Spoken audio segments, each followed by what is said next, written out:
looking forward to an early night, but she can't sleep at all. Hey, you don't think the knave will be too angry with Linny and everyone if she finds out about all this, do you? She's even scary when she smiles. If she were to actually get angry... Ooh, you have to protect Paimon if that happens, okay, Traveler?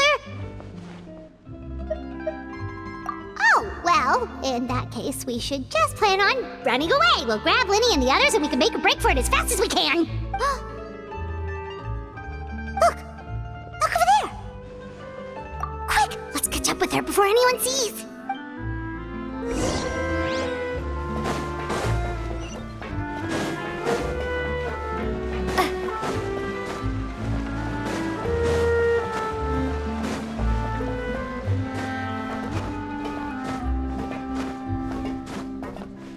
Over there!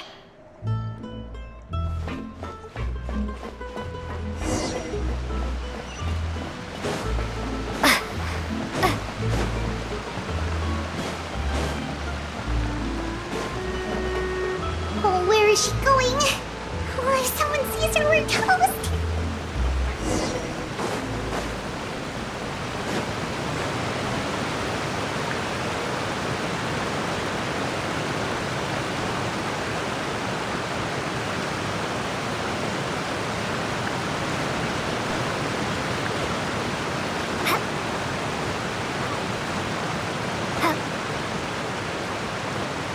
Oh, look! She stopped!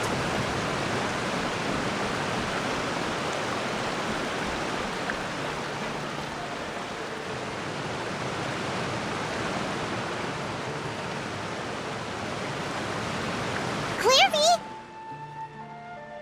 Shh! I opened the window while no one was looking. Look how pretty the outside is. If only I could have more than this. You probably think I'm being silly, huh? All this hopeless resisting? It's better to dream of what I could have than try to make it a reality, right? Please, help us get on the same page here, Clary. We need you to tell us what you know. Can you do that? Sure. Although, after you hear all this, I think you might regret that decision. Everyone in this family is nothing more than a tool, something to be used and exploited. We're all expendable, including me. As long as you're useful, you get to stick around. Lose your value, and you're handed over to the doctor, experimented on, and given a fate worse than death. I've seen it happen again and again, and I've had enough. You're saying the knave did all that? It's just, that doesn't seem like something she would do. She's scary and all, but it seems like even she has lines she wouldn't cross. I knew you wouldn't believe me. Everyone thinks she's a good person. They all think of her like a real mother. Mother? But she doesn't deserve that title. She's disgraced it and tarnished it. And if I had things my way, I'd never see her again. If only Perry were here, she'd understand. Perry? There's that name again. Also, Paimon's getting a strange feeling. It almost feels like she's not really here with us. Paimon can't tell if she's actually talking to us or if she's mistaken us for someone else. Well, in any case, it seems like she really needs someone to talk to. We should keep her company for a little longer. She looks so young. But it seems like she's been through a lot. It's getting windy. I should close the window. Ooh, look at the moon. Isn't it pretty? Hey, wanna hear a secret? I heard that if you look up at the night sky in Snezhnaya, you can see the aurora. It's supposed to be super pretty. Even prettier than the moon tonight. Perry and I promised each other that once we're older, we're gonna go see it together. But I can't find her. I'm worried she's also been... No, that wouldn't happen to her. She's special. Mother likes her a lot. I should really go talk to Mother, but we just fought. She doesn't want to see me, and I'm too scared to face her. What should I do?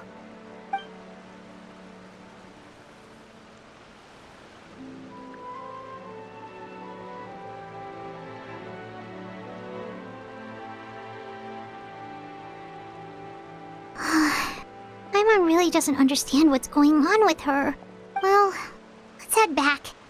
We've got an early morning tomorrow.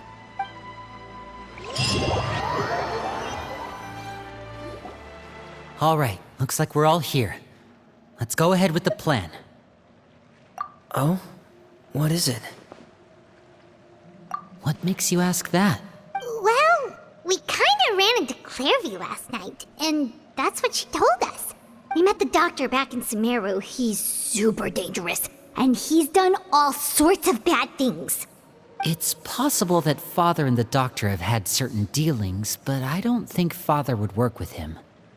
We're not really on the same side, so there's not a lot of trust between them. That doesn't exactly set the stage for a successful partnership. I did hear, though, that when Father first became a Harbinger, the Doctor offered to work with the House of the Hearth. Father rejected most of his proposals, except for one. It had to do with some sort of secret experiment. Secret experiment? Could that be what Clairvy was talking about? I don't think so. I don't know any details about the experiment itself, but I do know it's an entirely independent operation. The Doctor only proposed a direction for the research. That was the extent of his involvement. I still don't think that counts as working together. The details of the experiment are confidential, but complete records are kept on all participants. That doesn't seem to be the case with the situation Clairvy referred to. I know you don't agree with some of the Fatui's methods, and I'm not asking you to. But I am asking you to trust us on this. The House of the Hearth has its own principles. There are certain lines we're not willing to cross. Alright, that's good to hear at least. Clairvy seems to think the Knave and the Doctor worked together to do something horrible. If that turned out to be true, Paimon doesn't know how he would even face you guys. It's just that it doesn't seem like Clairvy is lying either. The easiest thing to do would be just ask the Knave directly, but Paimon doesn't think she'd tell us. Father didn't come back last night. She's probably still near the shore. We'll be counting on you to distract her. Lynette, you're with me. Fremine, you know what to do. Be on your guard, everyone. All right, let's get to it.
Ah, it's you two again.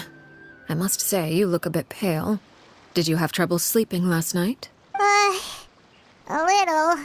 Perhaps if you had less on your mind, you'd be able to absolve yourself of such troubles. So what are you planning to do now? Catch up on some sleep? Or should I give you some time to rack your brain for a topic to discuss before I ask any questions? Although I must profess to being curious.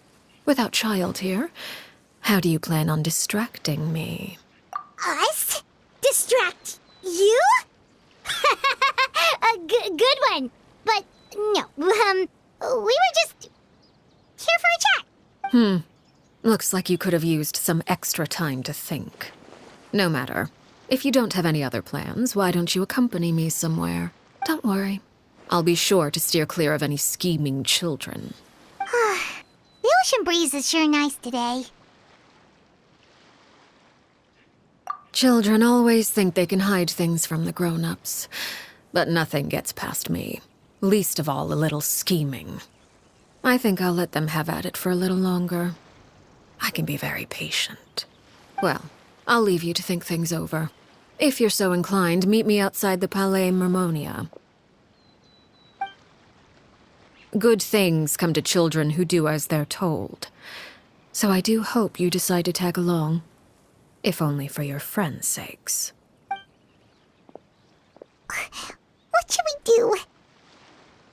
She clearly knows about everything we've been doing, and Paimon doesn't think it'd be a stretch to say she was threatening us just now.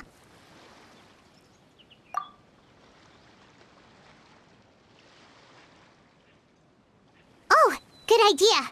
Hopefully he sees it in time. Well, we should probably head to the Palais Mermonia. Paimon doesn't want to find out what happens if we don't show up. Based on what the knave was saying just now, it sure didn't seem like it'd be anything good. Okay, then we probably shouldn't keep her waiting.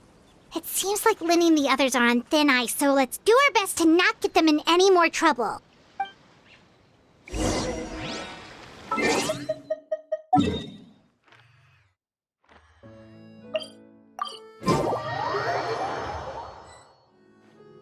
Seeing as we still have some time before my meeting, we might as well enjoy some pleasant conversation while we wait. I'm glad to see you get along with my children. Being surrounded by good companions is necessary for a child's development. You're not planning on doing anything to them, are you?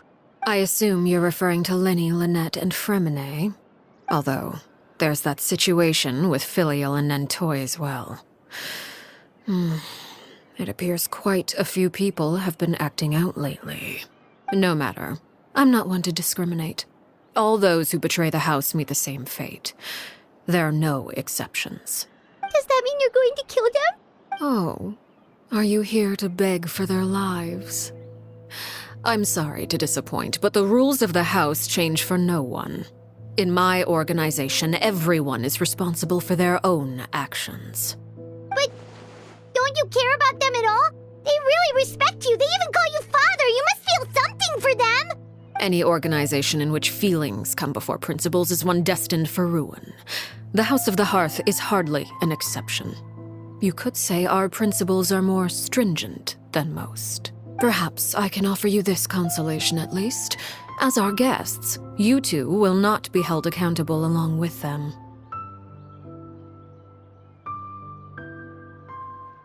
I would imagine Linny, Lynette, and Fremine will be able to keep their lives.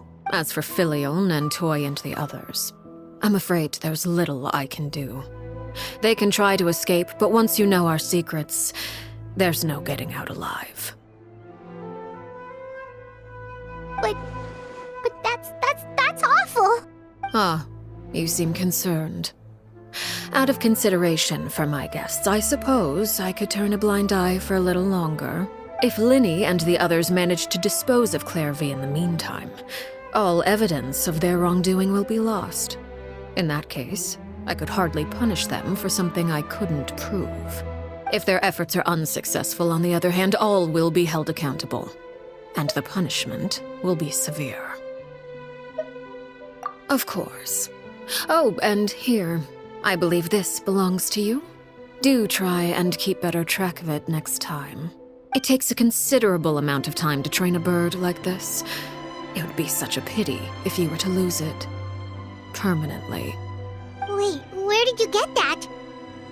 Well, I'm afraid that's all the time we have to chat. Now, for the matter at hand. I asked you to meet me here because I have business at the Palais Mermonia. It has nothing to do with you, but I think it would be prudent for you to stick by my side for the time being. There will always be time later to run off and tell Linny what you've learned. Well, time to go. Looks like we wrapped things up just in time.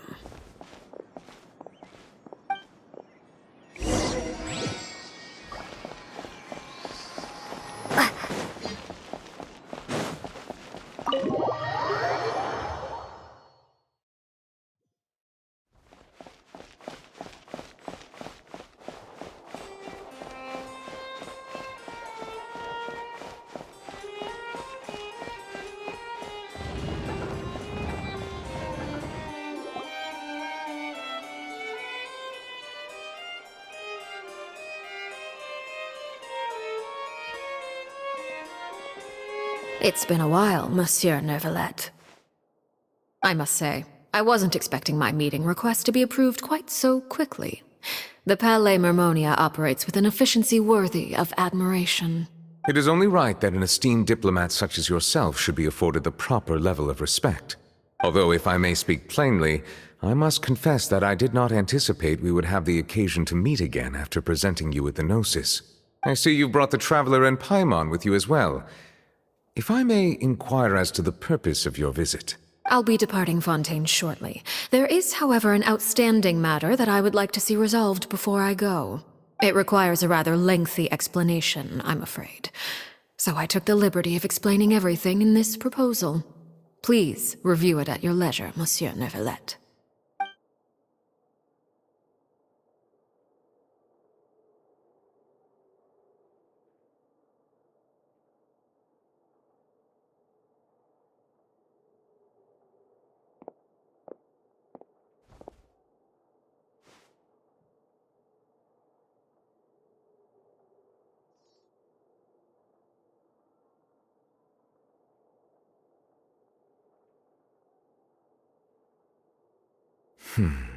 I understand your request. However, at the risk of causing offense, I must admit that I fail to see why you would wish for such a thing. I heard you have a certain fondness for water tasting, Monsieur Neuvillette, so allow me to use water as an analogy. A family is like a large body of water with countless rivers flowing in and out. As someone who watches over this system, I would hope that each river that flows from the source will eventually reach the ocean.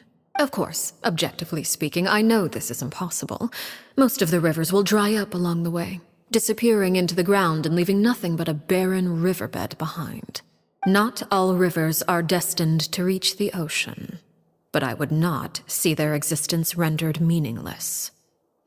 I believe the water that flows within them is simply meant for a different destination, like a field in need of irrigation. Or perhaps the glass of a certain water-tasting enthusiast. Did you get any of that, Traveler?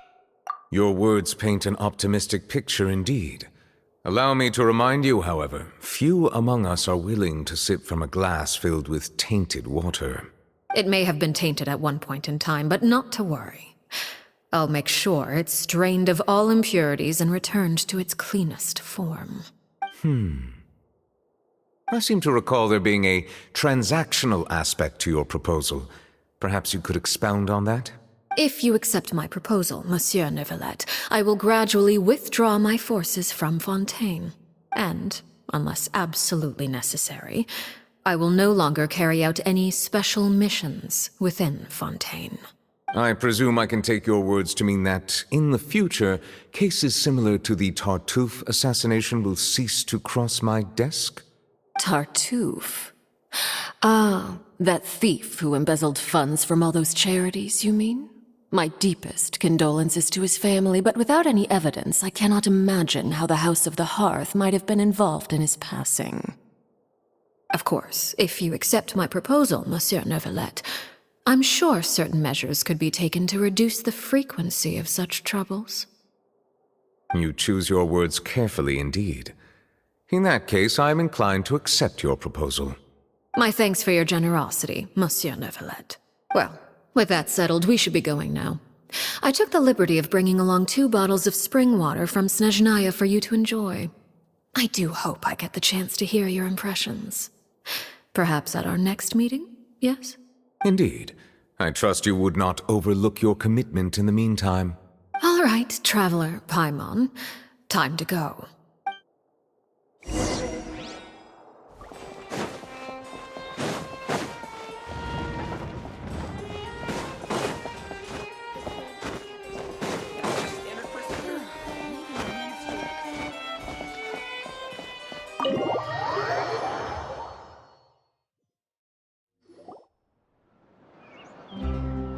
So, what exactly were you talking about back there?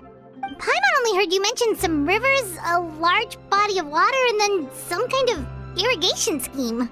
You really want to know? I would imagine there might be more pressing concerns at the moment. Winnie, Paimon really hopes everything's going okay.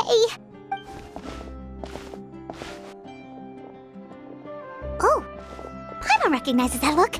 You've got your ticket cap on, don't you, Traveler?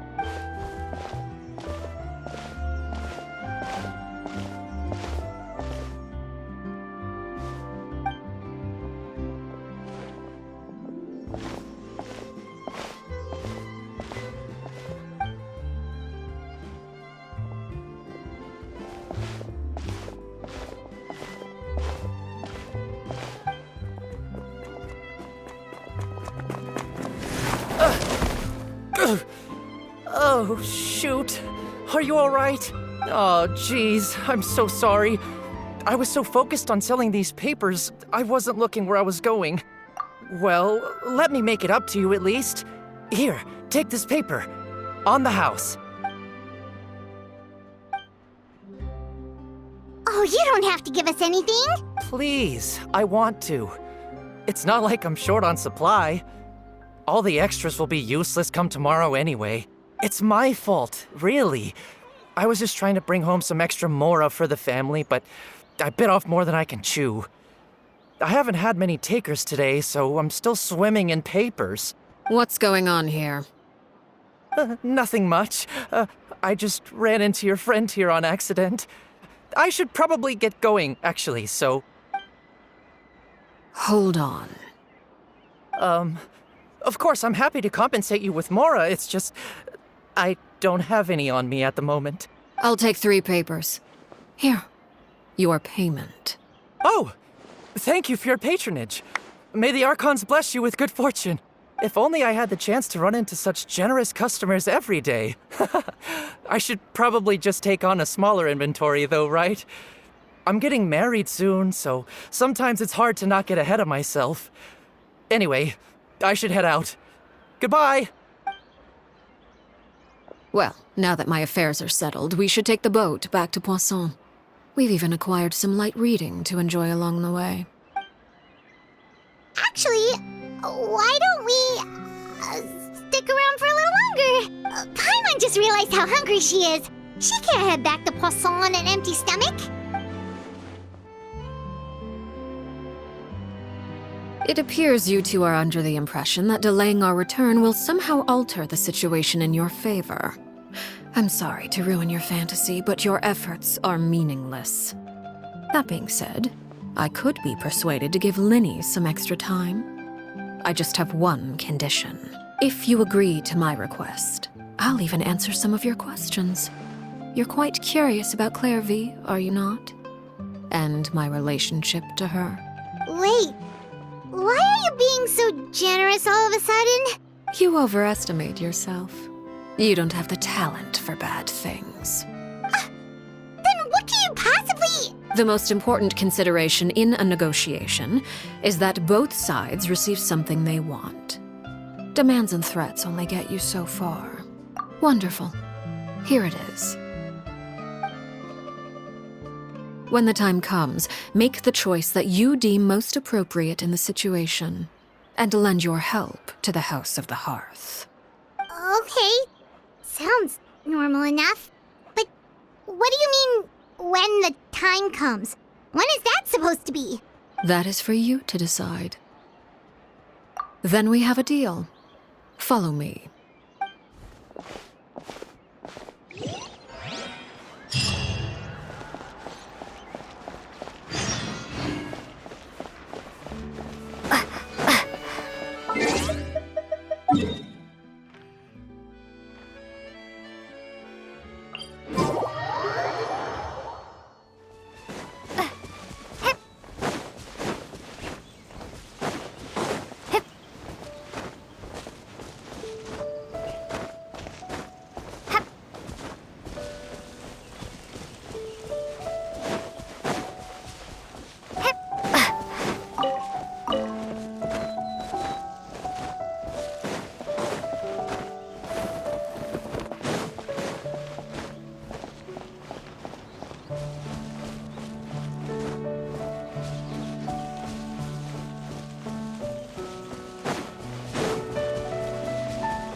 How about we explore the area ahead of us later?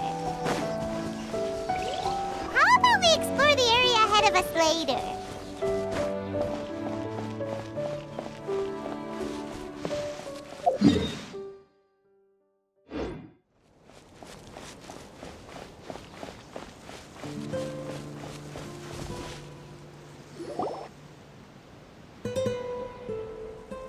What is this place? Somewhere long forgotten by everyone. It used to be a grand building. Now it's nothing more than a pile of rubble. No one comes here anymore, nor does anyone care about what once happened here. Although, this place does have something to do with the story I'm about to tell you. It was before I became a harbinger, and before Linny and the others joined the House of the Hearth. Due to certain events, I first killed Clairvy and then her mother. And this is where it all happened. You were the one that killed Clairvy? Patience now. Allow me to explain Clairvy's side of the story first. I'll start from the beginning. Clairvy was 6 years old when she was brought by her mother, Crucibina, to live in the House of the Hearth. From the outside, it seemed like a fairy tale. A thriving family made up of kind adults and friendly children. Crucibina was the knave at that time, and the House of the Hearth was under her control. She was Clairvy's mother by blood, but she was also the mother to all the children in the house. Clairvy was happy here, for a time. But she quickly realized that being part of this family wasn't a fairy tale at all. It was a kind of purgatory. Purgatory? Exactly. The House of the Hearth takes in war orphans from all over Tevat. But as for how to raise them, that depends entirely on the person in charge. Crucibina came up with a novel idea. She would teach the children to fight, force them to duel each other, and then crown as the king of the house the child who proved themselves most worthy of inheriting her title. It's difficult to estimate the number of children who died or were maimed in the process. There's little I can say about the ones who died. The ones that emerged with permanent injuries, on the other hand, well, they still served a purpose. They would be handed over to the doctor to be experimented on, or sent away on dangerous missions. Nothing more than tools to be used and then discarded. So those were the experiments Clairvy was talking about. But what actually happened to her?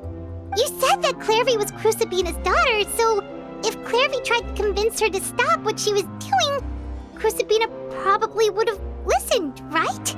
Despite being Clairvy's mother, Crucibina cared little for her daughter. She forced Clairvy to join the House of the Hearth only as a means to demonstrate her own impartiality as a mother, to prove that she treated all her children equally. Clairvy did try to convince her mother to change her ways, but it was to no avail. After her efforts failed, the only other option was to rise up and try to fight back. Unfortunately, the other children had already been thoroughly indoctrinated into the illusion of happiness Crucibina had created. Of course, there was one exception. Someone Clairvy's age who knew the truth about the House of the Hearth. Her name was Peruere. Wait, the friend that Clairvy mentioned? Friend, huh? I suppose we can call her that for now. Clairvy was a cheerful and passionate person with a tenacious spirit. Peruere, on the other hand, was rather cold-blooded. Her cold-blooded nature allowed her to see through Crucibina's facade. Yet, it was also this cold-bloodedness that prevented her from acting against it. At least at first.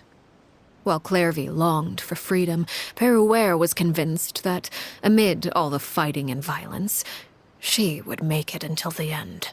Despite their differences, the two became fast friends, united by their knowledge of the truth.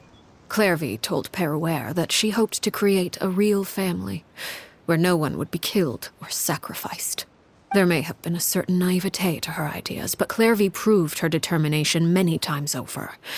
She tried countless times to run away, ask for help, or expose the truth. But her efforts only earned her beating after beating. The only thing that kept her going was her strength of will. Even with her body racked with pain, she would still stand on her tiptoes and open the window at night. She and Perouer would look out at the moon together, a fierce longing for freedom shining in her eyes. But one day that light simply vanished. Oh no. What happened? Her hopelessness resulted from a culmination of things. 10 years had passed. 10 years worth of failure after failure. She and Perouer weren't children anymore, but finding any chance to escape still seemed as hopeless as ever. It was during this time that Perouer suggested a new plan. If escaping was out of the question, why not take down the very person sitting on top of this throne of lies? Mother herself. Clairvy rejected that proposal. She claimed that, as a famous harbinger, Crucibina possessed an unimaginable amount of power. Trying to kill her would have an incredibly low chance of success. Clairvy never gave another reason, but Perouer could see it written all over her face. Clairvy still thought of Crucibina as her mother. Killing her own flesh and blood was a line she couldn't bring herself to cross. If she couldn't escape and fight back, then only one option remained. Precisely. Death was the only way that she felt she could be free. It happened during a duel. When she arrived at the dueling ring that day, her partner turned out to be none other than Perouer, the very person that had stood by her side all those years. It was a fierce battle. But ultimately, Clairvy decided to let Perouer end her life. From that moment on, Perouer's journey was one written in flames. When the rain finally came and washed it all away, there she stood, the sole victor in Mother's endless game of slaughter. A trail of corpses strewn across her path to success. It was the very result she had predicted 10 years prior. Even then, she believed she would make it until the end. She wasn't surprised by the fact that she emerged as Mother's undisputed heir. Rather, her success left her with an inexplicable sense of restlessness. She was unsettled. And there was only one thing that could quell that sensation. Perhaps you two would like to take a guess as to what it was? Crucibina, you mean? But... Correct. This is the place where Perouer killed her best friend. A mere year later, this is also the place where she fought tooth and nail to kill the mother they shared. The moment she acted, any conception of what was right or wrong ceased to matter. It's one of the principles of the house. Only those who survive get to write the rules. Perouer won the battle, and became a harbinger herself. After which Her Majesty, the Tsaritsa, bestowed upon her a new name. Arlecchino. So the Perry Clairvy was talking about... It was you all along. You're Perouer. Arlecchino is just a name you got later. I left that name behind long ago. I must say, hearing it now does bring back memories. After I defeated Crucibina, the moniker of Mother died with her. I chose to forego the title she called herself, and even chose to give up my own name. I rebuilt the House of the Hearth under a new identity. Not only as Arlecchino, but as father. And that is where the story ends. Any more questions? Yeah. Based on what you just told us, Clairvy wasn't a little kid when she was killed. So the Clairvy we met... Was she really a spirit at all? I suppose you could call her an illusion born of flame. Her existence is like ashes to a fire. Something left over in the wake of blaze and ruin. You see, a certain power runs through my veins. It's not unlike a curse. My flames leave behind shadows of anything they consume. Of course, the chances of those shadows morphing into a sentient entity are exceedingly slim. Clairvy is a very special case. Clairvy died when she was 16 years old, but what emerged from the flames was her 6-year-old self. Her appearance wasn't the only thing affected. Most of her memories were lost to the blaze as well. Memory is a mysterious thing indeed. Losing a portion of your memories will alter your sense of self. Lose 10 years' worth, however, and it would be like living in the past. Like returning to a version of yourself that never grew up. No wonder Paimon got such a weird feeling when we were talking to her. Perhaps I should put it this way. Clairvy is someone trapped in time. It may seem like she exists with us in the present, but she truly lives in the confines of her own past. So if all of that is true, then you must have known about Clairvy for a long time. Indeed. She's a rather volatile and unstable entity. Sometimes she would look after the children. She's even saved some of their lives. But other times, she would hide from me and become obsessed with revealing the truth about the house to anyone who will listen. Shadows don't have the capacity to learn or grow. Any new information they encounter is quickly forgotten over time. Your attempts to expose Clairvy to sunlight. They failed, yes. The reason is actually quite simple.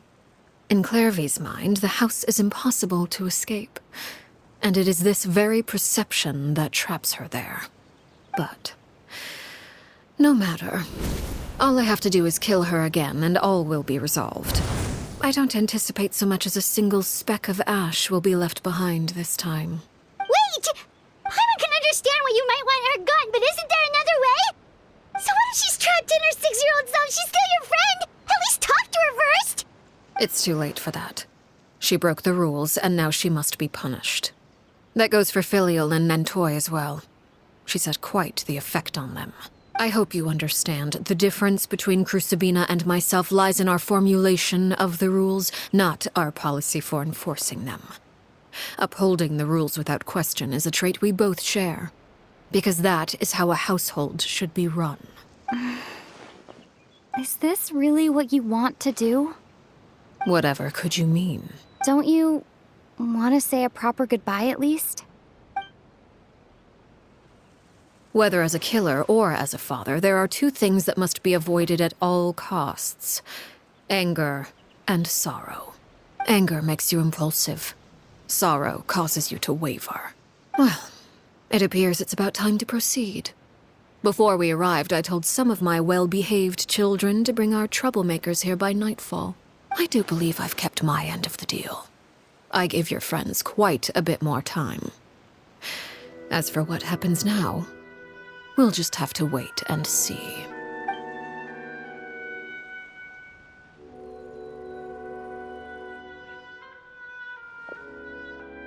Here they are, Father. You gonna execute him? Seeing something like that would actually be a first for me. Lenny! I'm sorry. I heard about how you helped buy us more time, but I still failed. I couldn't find a way to fulfill her wish. Huh? Are you... Perry? Indeed, it's been a while, Clairvy. Perry! Shh, stay right there. I'm sorry to postpone our reunion, but first I believe certain scores need settling.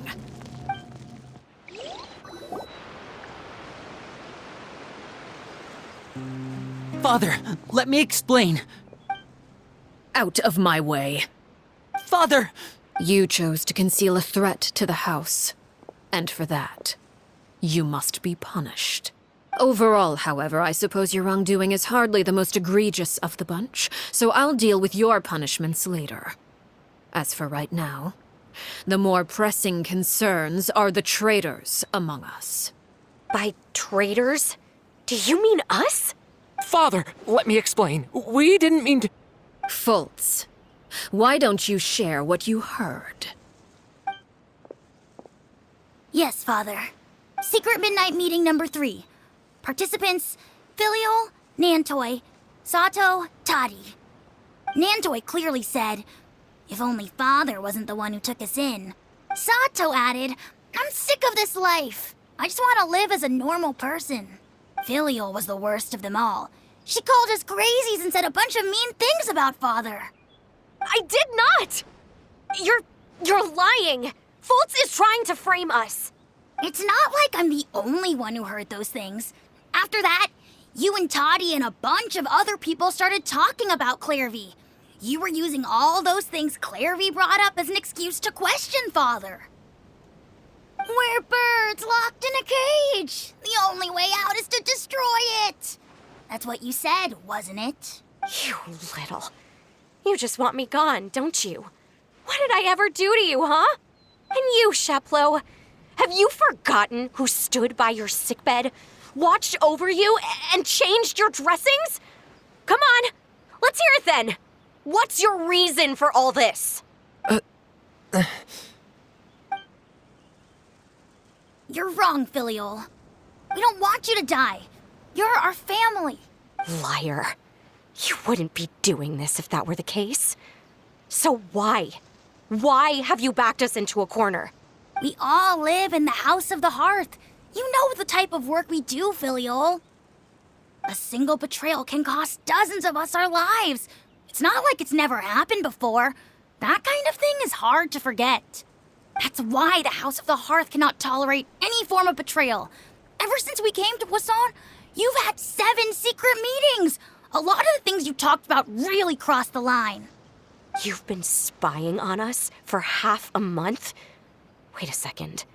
Now that I think about it, the move to Poisson was just a way to make it easier to spy on us, wasn't it?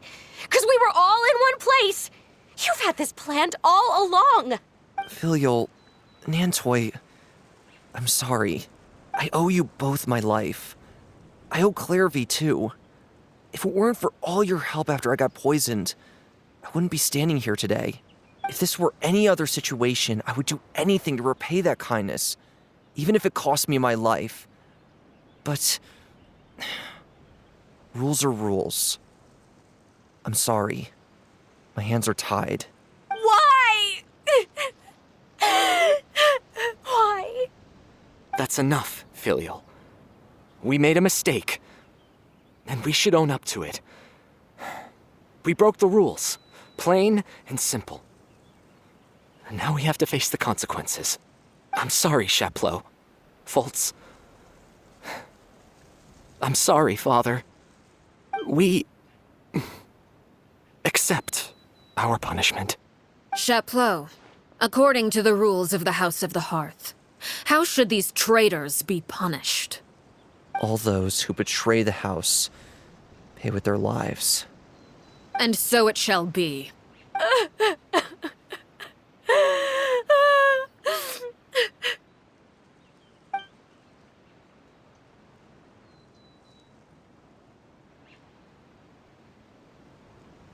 Father, please wait!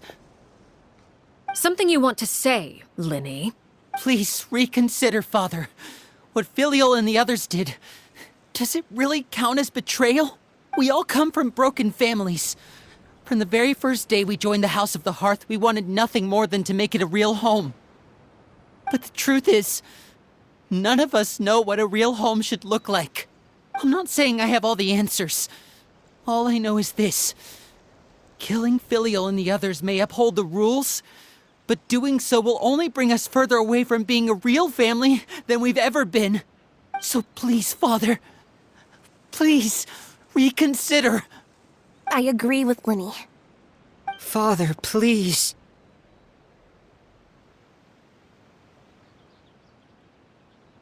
Linny, you... I also agree with Linny.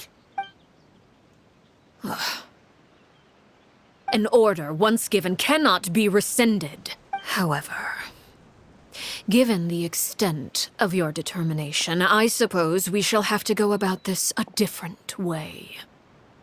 Draw your weapons and face me. Our weapons? Father, are you referring to a duel? Precisely. The rules of the house will not be altered. Traitors must be punished. However, resolving disputes with a duel is also one of our rules, one that also applies to me. Demonstrate a sufficient showing of strength, and I shall offer a concession. Wait. Beat Father in a duel? Impossible. Father is way too strong, even for Lenny.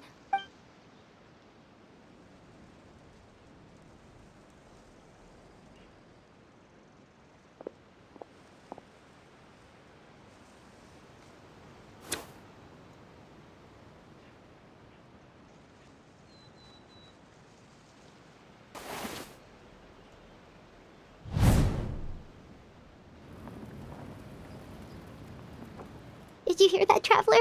Lenny and the others have to duel the knave. What should we do? Can they really win something like that? If they lose, those people from the house are really gonna be executed. Hey, are you listening?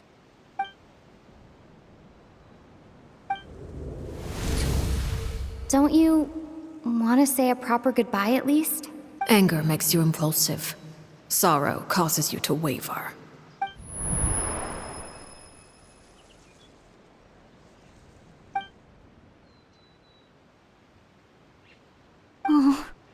Looking at that expression on her face, she seems really serious about this. Guess that means there's no chance she's throwing the duel on purpose, huh? When guests are around, families are often on their best behavior. And any disputes are less likely to escalate. When the time comes, make the choice that you deem most appropriate in the situation, and lend your help to the House of the Hearth. What's wrong, Traveler? Hey, where are you going? Traveler?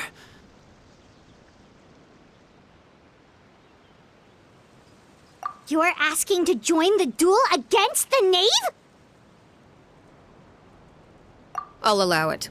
We do have a ready-made dueling ring at our disposal, after all. All I would advise is this. Keep a firm grasp on your weapon, and give it your all. Any less, and you may just lose your life. At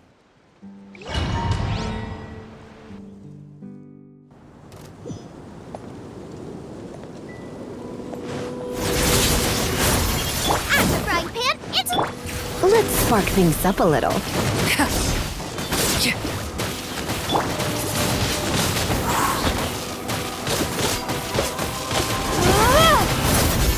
Now's our chance! With these rising flames! I'll protect us. Closer now. Boba, get them! How amusing. Hang in there!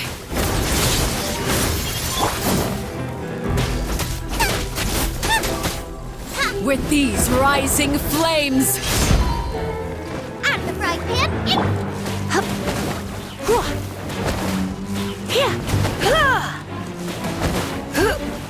Try to pace yourself. Is it my turn?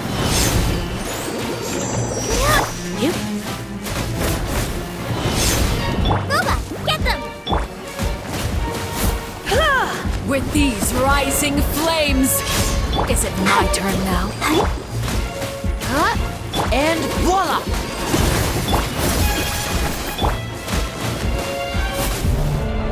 With the fall of darkness, destruction shall rise.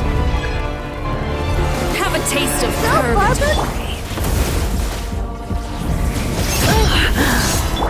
Come on! Over here! Look at you. Trapped like a bunch of helpless animals.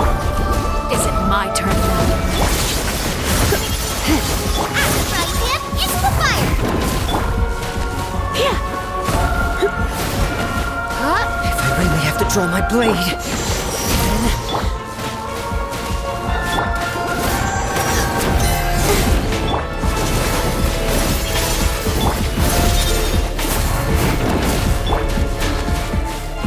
My turn now. Now's our chance!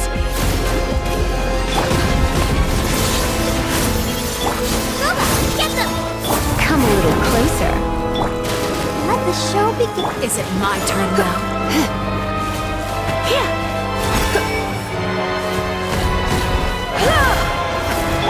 Are you alright? Running is little use. Is it my turn now?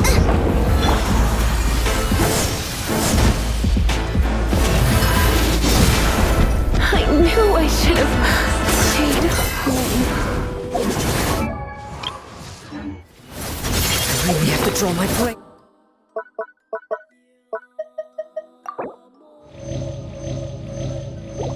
Then...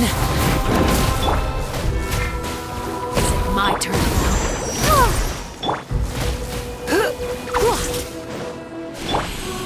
With these rising flames! And voila! Is it my turn now? Not bad. You've proven to be a worthy opponent after all.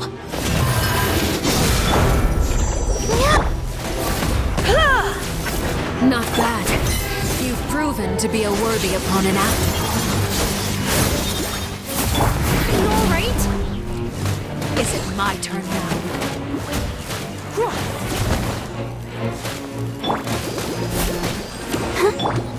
Closer now. Out the frying pan, into the fire!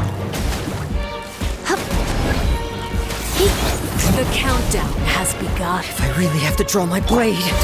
Fly tangled in a web.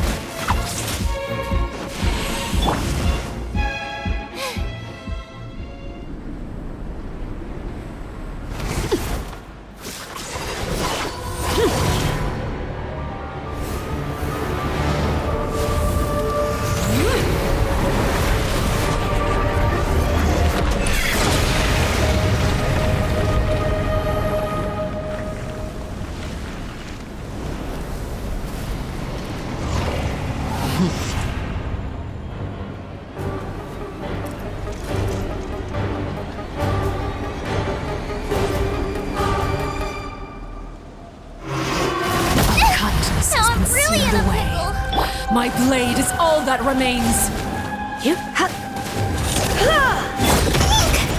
Let the show begin. Now's our chance! Over here!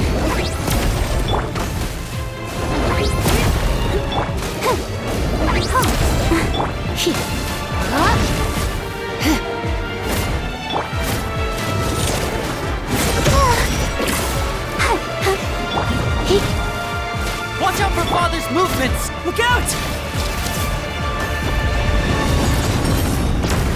The sun and moon have set. Only ruin remains.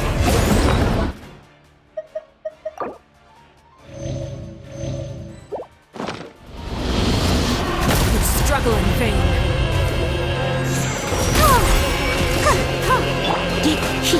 Now's our chance! Over here!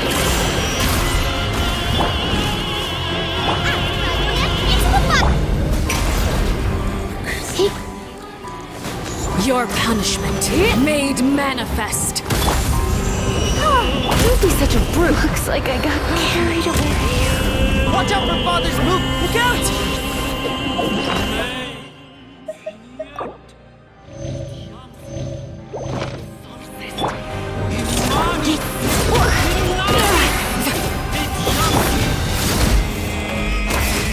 Let's dance.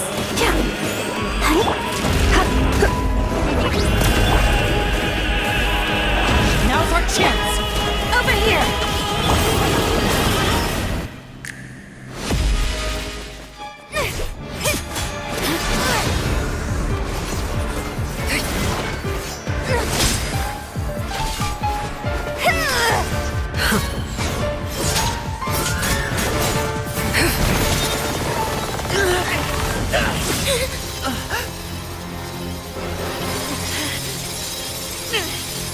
You should know better than to crowd in one place.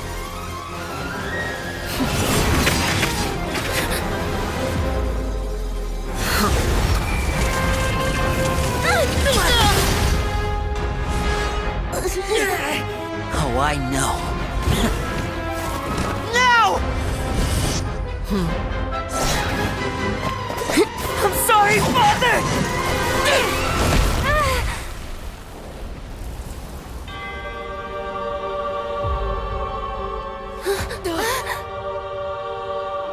Sorry for what? This pitiful excuse for an attack.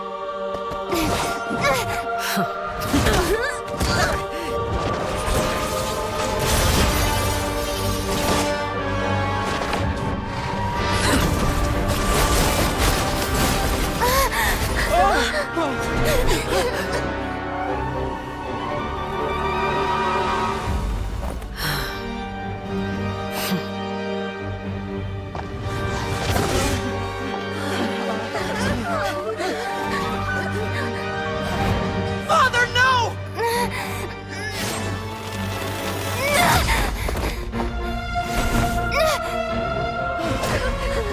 Made it out, did you? You're stronger than I expected.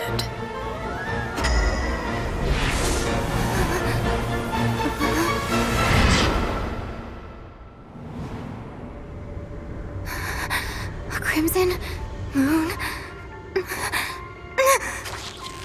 I can't move.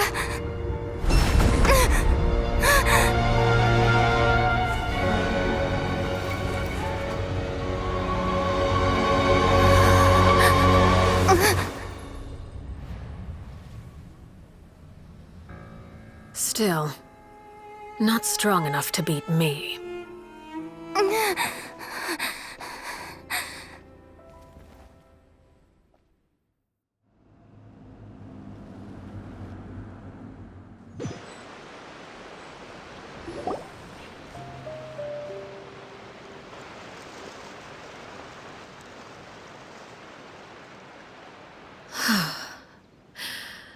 I believe we can end things here. It's not often that we get to enjoy the company of guests, after all. We wouldn't want things to get too out of hand. Brother, are you alright? Lenny. Given that I am the victor of this duel, as agreed, the punishment stands. No! I never thought things would end like this. However, everyone involved in the duel demonstrated a remarkable level of strength and determination. In light of this, I'm prepared to change the method of execution. Elwar, the bottled flames I gave you for safekeeping. Do you still have them? Yes? I wasn't sure what they were for, but I've kept them super safe. I didn't lose a single one. Wonderful. Then, in just a moment, I'll have you administer them. Bottled flames? Indeed. They're the product of a secret experiment. Under certain special circumstances, flames can be extracted from my person and preserved. Once ingested, searing pain will spread across every inch of your body. No harm will come to you physically, but your memories will be burned away. If you can withstand the pain. When you awake, you'll have forgotten everything you know about the House of the Hearth, and will be expelled from the organization. In other words, administering this concoction will kill the version of you that grew up in the house, and give you a new identity.